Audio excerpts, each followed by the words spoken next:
morning, Abby, it's Monday, and I am going to start year 2 of Nerdy Princesses by doing something incredibly complicated and nerdy, because honestly, what did you expect from me? Welcome to a series of unfortunate etymologies, where we take the names of characters from a series of unfortunate events and its spin-off materials, and see what they mean, and garner some kind of insight or something. I don't really know. You may have noticed by either looking up there if you're watching this in full screen, or looking down there if you're not watching this in full screen, although, why wouldn't you be watching it in full screen? It's 2018. Anyway, you may have noticed that this video is labeled part the first, instead of, just being the thing. I'm not sure how many parts of this there are gonna be. At least 3, maybe 4, potentially 5, but I kind of doubt it. This first episode is going to be dealing with characters from the main series who have common surnames, so like the Baudelaire orphans, the Quagmire triplets, etc., etc. Before we start discussing this, though, spoiler alert! For like everything, including the books that haven't been adapted by Netflix yet. You have been warned. Also, I'm going to mispronounce words. I'm sorry. It's just gonna happen. Also, it should be noted that pretty much everything I am going to say in this video and the rest of them is just going to be me massively overthinking everything. Like I always do. Daniel Handler has said that he chose the names of the orphans in Olaf because he wanted the series to have a sort of ambiguous setting. Like, Violet is a typically British name, Klaus is typically a German name, Sunny is typically an American name, Baudelaire is typically a French surname, and Olaf is typically a Scandinavian name, so you can't tell where the story is set just based off of the names of the characters. And the name Lemony Snicket is pretty much just word vomit. Like, Handler knew he wanted to write under a pen name, but he didn't know what he wanted it to be, and he was on the phone with someone, and he just kind of randomly said Lemony Snicket, and it sounded good. So he went with it. However, I don't really care if it was intended by the author or not, because overthinking things is kind of just what I do with my life. I mean, I once made a 70-slide presentation about Super Mario Bros. For fun. So, keeping in mind that a lot of what I'm about to say was unintentional on the part of the author, let's take a walk together. The Baudelaire orphans and their parents get their surname from French poet Charles Baudelaire. You might hear that and just be like, oh, okay, but there are actually a few rather interesting parallels between Charles Baudelaire and the orphans. Once again, I am 100% sure that they are unintentional, but they're still freaking weird. The name Jacques appeared once.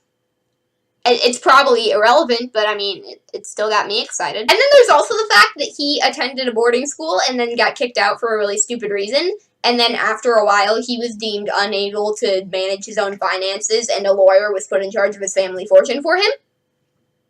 I know Mr. Poe isn't a lawyer, he's a banker, but still. One thing Charles Baudelaire is famous for is his translations of the works of Edgar Allan Poe, whom he held in very high regard.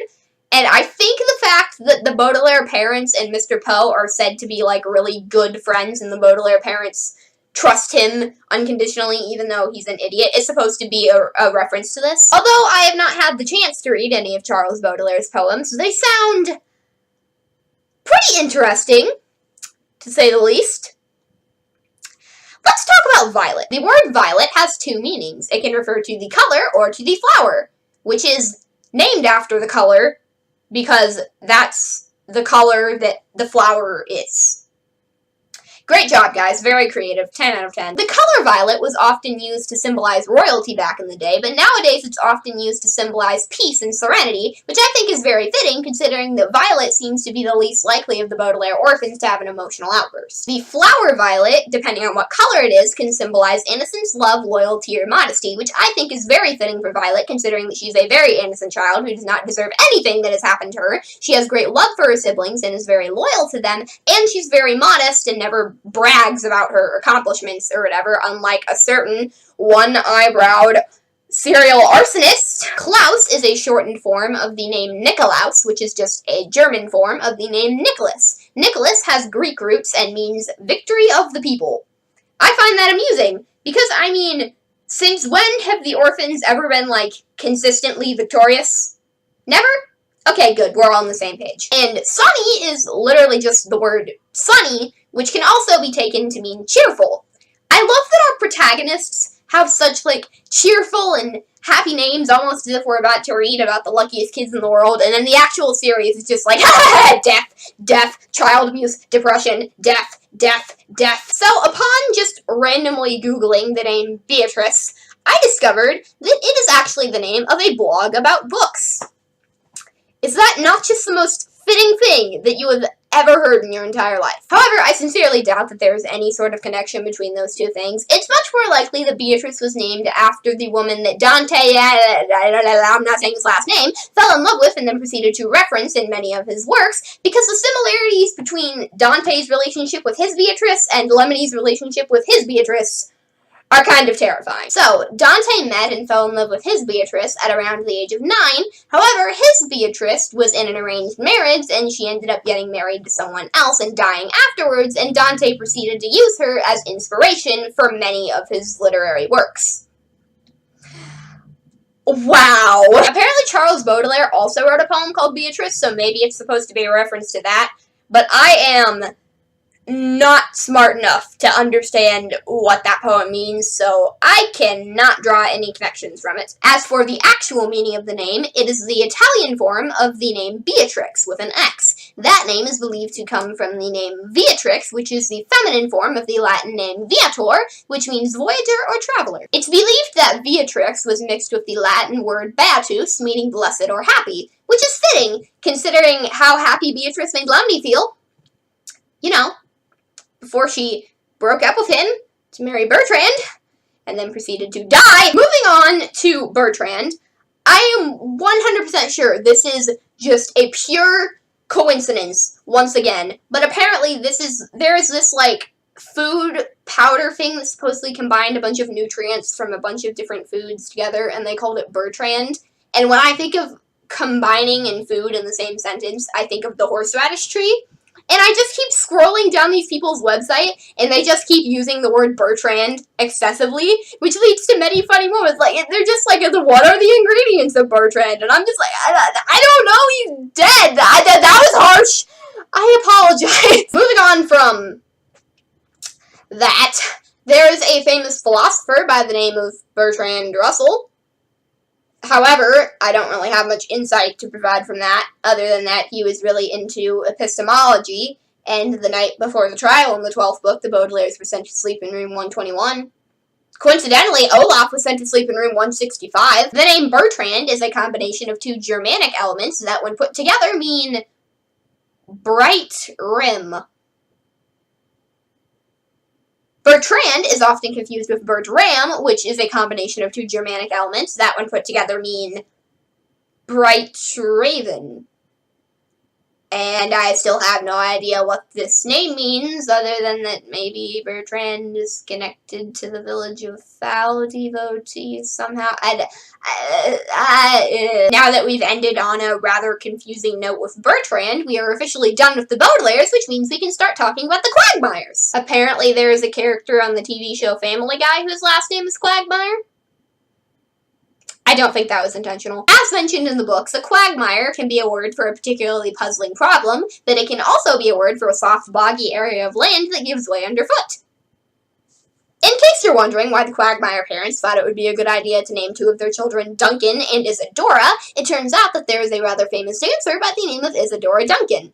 Besides her name, the only similarities I can find between her life and the lives of the Quagmire triplets is that both are very depressing and full of tragedy at every turn. Like, seriously, this woman's life is very, very interesting. Go look it up. Duncan is the anglicized version of a Gaelic name that appears to mean brown battle. Isadora is the feminine form of the name Isidore, which comes from a Greek name meaning gift of Isis. Isis was the Egyptian goddess of the sky and nature, and a whole bunch of other stuff that I don't have time to get into right now, and she became such a popular deity that she spilled over into other civilizations, and the Greeks and Romans started worshipping her as well. Once again, this is completely irrelevant, but there appears to be a movie in existence called Quigley, in which Gary Busey dies and is reincarnated as a Pomeranian.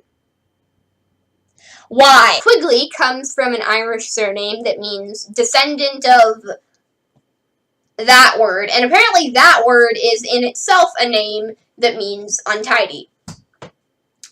Yeah, I don't know either. Let's move on to the snickets. A snicket is typically defined as a passageway between two walls or fences, because I guess Lemony is our passageway to the story, since he's the narrator. But interestingly enough, Merriam-Webster, and Merriam-Webster alone, defines the word as being something very small or insignificant of its kind. Maybe it's because Lemony wants his books to remain small and insignificant and not for people to read them.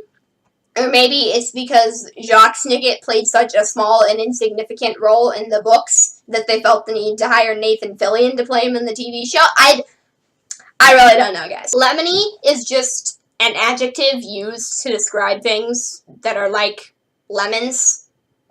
Lemons are often used to symbolize bitterness and disappointment, which I guess is fitting. Jacques is a French version of either the name Jacob or James, which both happen to come from the same Latin name, which comes from a Greek name, which comes from a Hebrew name that has only ever had its meaning fully explained in the Bible. Fun. According to the Bible, this name can mean the supplanter, which is basically just a fancy word for someone who replaces someone else. Hey, this is Molly from the future from like 2 days later who's editing this. I should have said a supplanter, a word which here means someone who replaces someone else. But I didn't. Wow. And I find this interesting considering that Olaf replaced himself with Jacques in the village of Foul Devotees. So apparently in England, according to Google, so if any British people end up watching this video, don't get mad at me. This is what Google said.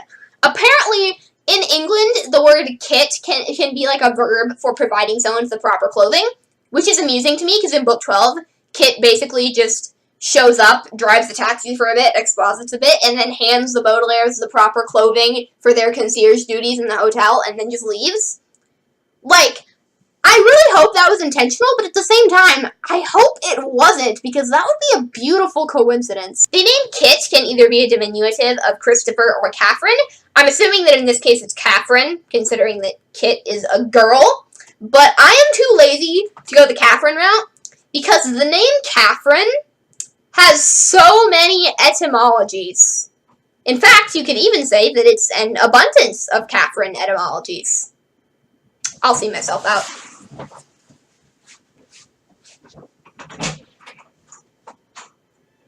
Hello.